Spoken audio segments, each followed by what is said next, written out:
Good morning guys. Ayan, mayroon na naman tayong lulutuin today.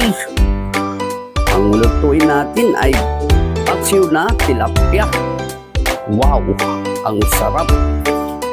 Dahil Friday today, tilapia munang niluto natin, paksiw. Ayan guys, luto na siya. Kumukulo na, 5 minutes na lang. Luto na. Naaamoy ko na. Ayan, at mayroon din tayong munggo with pata. At nilagyan din natin ng langka para lutong ilunggo yung munggo natin. Ayan guys.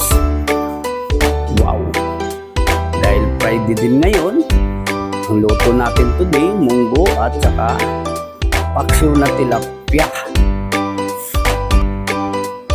Ayan guys,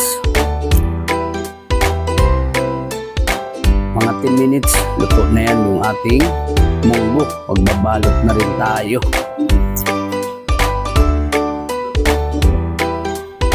Ayan. Well guys, maraming salamat po sa lahat ng mga pumapalo sa aking page at saka mga